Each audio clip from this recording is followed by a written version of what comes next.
Film की शुरुआत होती है एक पैशनेट माउंटेनियर एरन राल्स्टन के साथ, जो अपना सारा सामान ट्रैकिंग के लिए अपने रक्सैक में रख रहा होता है। फिर वो अपने घर से निकलता है और बिना किसी को बताए यूटा के कैनियनलैंड्स नेशनल पार्क के लिए ड्राइव कर लेता है। ड्राइव करते हुए एरन एक रोड साइन देखता है जो उसकी डेस्टिनेशन पर सेफ अराइवल को इंडिकेट करता है। एरन अपना कैमकॉर्डर निकलता है और खुद को वीडियो करते हुए कहता है कि वो अखीरन कैनियनलैंड्स आ गया है।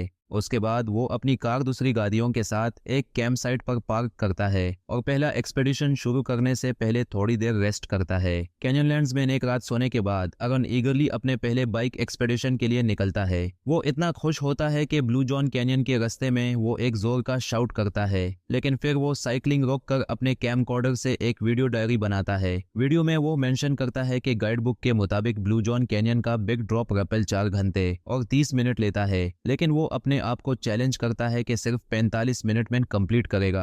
एरन साइकिलिंग कंटिन्यू करता है, लेकिन तेजी की वजह से गिर जाता है। फिर भी वो इस इंसिडेंट को इग्नोर करता है और अपनी तस्वीर ले लेता है। थोड़ी देर बाद वो रुकता है, अपनी बाइक को स्मोक ट्री के साथ रोपे से सिक्योर करता है और पैदल सफर शुरू करता है। आगे बढ़ने से पहले वो कैनियनलैंड्स के खूबसूरत नज़ारे का लुत्फ उठाता है। सफर के दौरान एरन हाइकर्स क्रिस्टी और मेगन से मिलता है, जो दोमे तक पहुंचने की कोशिश में रास्ता भटक गए होते हैं। एरन उनका दोस्त बन जाता है और उन्हें दोमे तक ले जाने का फ्री ऑफर देता है, जो वो एक्सेप्ट कर लेते हैं। ज्यादा वक्त नहीं लगता कि ये तीनों दोमे तक पहुंच जाते हैं, जहां एरन उन्हें अंडरग्राउंड पूल दिखता है, खुद ऊपर से जंप करके। पहले हेजिटेंट क्रिस्टी और मेगन आखिरकार एरन के कहने पर पूल में ज्वाइन करते हैं। वो इस एक्सपीरियंस का मजा लेते हैं और एरन का शुक्रिया अदा करते हैं। रुखसत से पहले क्रिस्टी और मेगन उसे ग्रीन रिवर के एरिया में एक मोटेल के पार्टी का इनवाइट देते हैं, जो एरन खुशी खुशी एक्सेप्ट कर लेता है। उसके बाद एरन ब्लू जॉन कैनियन के स्लॉट कैनियन में सफर कंटिन्यू करता है, लेकिन एक जगह चढ़ते हुए एक बोल्डर जिस पर वो लटका होता है उसकी पकड़ लूज हो जाती है और उसका राइट आर्म वॉल के साथ ट्रैप हो जाता है। फ्रस्ट्रेटेड एरन बोल्डर को हिलाने की कोशिश छोड़ देता है, क्योंकि उसे समझ आता है कि वो नहीं हिलेगा। वो क्रिस्टी और मेगन के नाम से चिल्लाता है, लेकिन जल्दी रियलाइज करता है कि कोई नहीं सुन सकता। अपनी सिचुएशन को समझते हुए एरन अपना सामान रक्सैक से निकलकर बोल्डर के ऊपर रख देता है। वो एक पॉकेट नाइफ से बोल्डर को तोड़ने की कोशिश करता है, लेकिन गलती से उससे नाइफ गिर जाता है।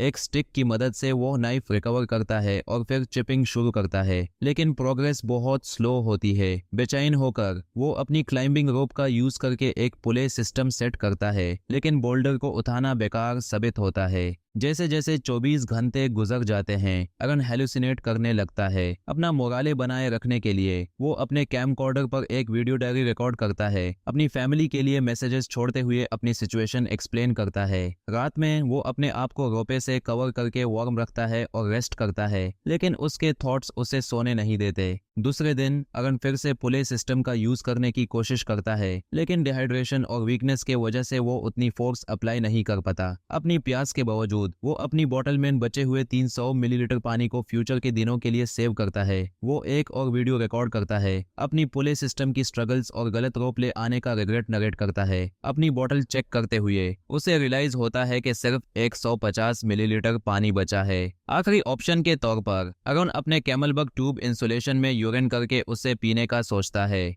तीसरे दिन एरन कैमलबग ट्यूब इंसुलेशन का इस्तेमाल करके एक टूर्निकेट बनाता है और उसे टाइट करने के लिए एक कार्बिनर का यूज करता है। वो अपने हाथ को तोड़ने और मल्टी टूल से उससे अम्पुटेट करने का सोचता है, लेकिन अनशार्पन्ड ब्लेड की वजह से ये काम लगभग नामुमकिन लगता है। फ्रस्ट्रेटेड होके एरन रिग्रेट करता है कि उसने अपना स्विस नाइफ नहीं लाया, लेकिन वो फिर भी एक वीडियो रिकॉर्ड करता है, लोगों को कॉशियस शॉपिंग के लिए अर्ज करते हुए। ओवरवेल्म्ड होके वो अपनी फैमिली के बारे में हेलुसिनेट करना शुरू कर देता है। चौथे दिन एरन थर्स्टी होके उठता है। अपनी बोतल से एक सिप लेने के बाद डेस्परेशन में एक सॉफ्ट कॉन्टैक्ट लेंस निगल लेता है। जब बोतल उसके पैरों से गिर जाती है, वो डिस्पोंडेंट हो जाता है और विविड हेलुसिनेशंस में अपनी पुरानी गर्लफ्रेंड राना के बारे में देखने लगता है।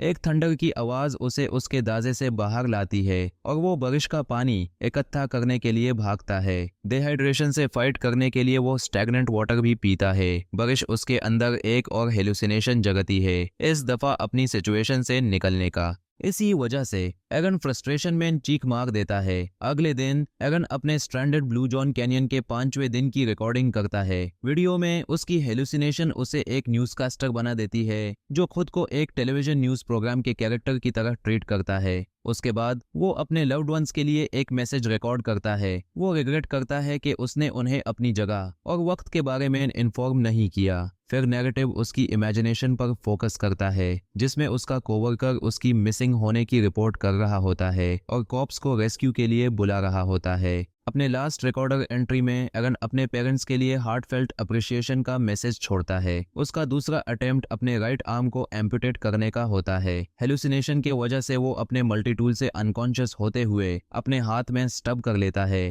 टॉर्के के नॉलेज का यूज करते हुए वो अपने आर्म की बोन्स तोड़ता है। अगले 5 दिनों के दौरान जब पानी खत्म हो जाता है, अरुण अपना यूरिन पीने पर मजबूर हो जाता है। वो टेस्ट से फाइट करता है ताकि हाइड्रेटेड रह सके। इसके बाद अरुण रेस्ट करता है और अपने कैमकॉर्डर की वीडियोस देखता है जिसमें उससे पता चलता है कि क्रिस्टी और मेगन ने एक मैसेज छोड़ा था जब वो वहां नहीं था, कहते हुए कि वो उसकी फिक्र कर रही हैं। लेकिन क्रिस्टी और मेगन की वीडियोस देखकर एरन अराउज्ड हो जाता है जिस वजह से वो वीडियोस बैंड करके अपने आप को डिस्ट्रैक्ट करने लगता है।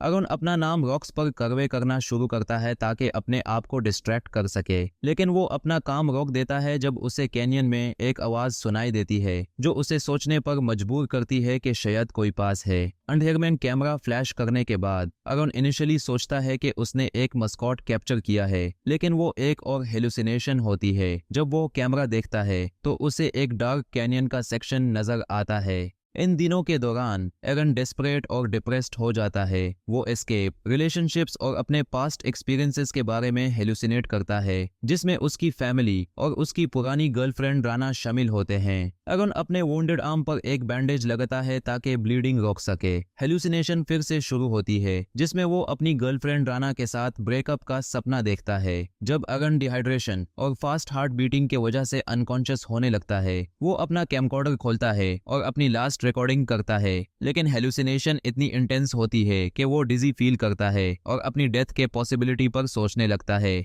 लेकिन कमजोर होने के बावजूद अरुण अपनी हिम्मत बनाए रखता है और वीडियो पर और मैसेजेस छोड़ता रहता है जब तक कैमकॉर्डर की बैटरी खत्म नहीं हो जाती। वीडियो में अरुण बताता है कि किस तरह वो फ्रस्ट्रेट होकर बोल्डर तोड़ने की कोशिश करता रहा लेकिन बार बार फेल होता रहा। वो ये भी कहता है कि काश कोई मीटेराइट गिर के उससे इस ट्रैप से निकाल दे। जब अरुण अपनी रिकॉर्डिंग खत्म करता है तो कैनियन में भागते हुए जानवर उसे जोर जोर से सांस लेने पर मजबूर करते हैं और वो सन स्मोक के वजह से खांसी करता है। इसके बाद अरुण बेहोश हो जाता है, लेकिन बेहोशी के दौरान अरुण को अपने फ्यूचर सन का एक विजन होता है जो उसके सर्वाइव करने के जज्बे को जगाता है। इसी वजह से अरुण दोबारा उठ जाता है। वो अपनी पूरी ताकत लगा के अपने राइट आर्म की बोन्स तोड़ता है और कैराबिनियर से उससे टाइट करता है। फिर अरुण मल्टी टूल का यूज करके अपने आर्म को धीरे धीरे एम्पुटेट करता है, मैसिव पेन के बावजूद जोर जोर से चीखता हुआ। आखिरकार अरुण अपनी कोशिश के बाद बोल्डर से अपना आर्म निकलने में कामयाब हो जाता है। वो स्टम्प को बैंडेज करता है ताकि ब्लड लॉस को रोका जा सके।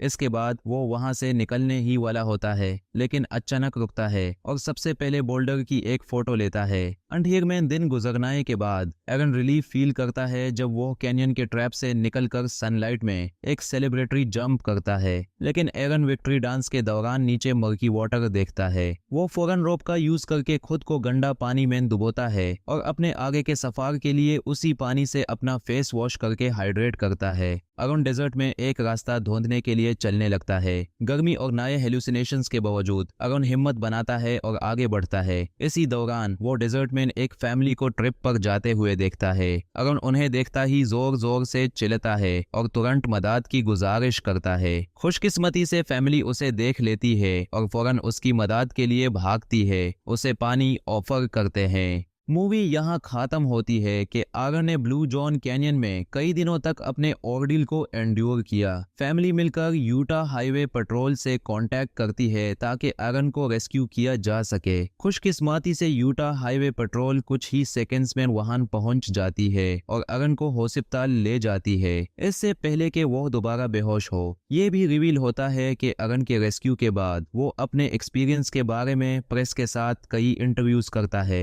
सबसे इंटरेस्टिंग बात ये होती है कि अरुण कुछ सालों बाद अपनी फ्यूचर वाइफ से मिलता है और ये पता चलता है कि ब्लू जॉन कैनियन में अटके हुए उसके हेलुसिनेशन में जो सोन का विजन था वो असल में एक एक्यूरेट प्रेमोनिशन था। इसके बाद अरुण सेटल हो जाता है, एक सूटेबल पार्टनर ढूंढता है और जल्दी ही एक बेटा वेलकम करता है। लेकिन ये भी रिवील होता है कि अरुण क्लाइंबिंग करना जारी रखता है, लेकिन इस दफा वो हमेशा अपने लव्ड वंस के लिए एक नोट छोड़ता है जो उसके वेयर अबाउट्स बताता है। हर रोज नई मूवीज के लिए आसान मूवीज को सब्सक्राइब करें।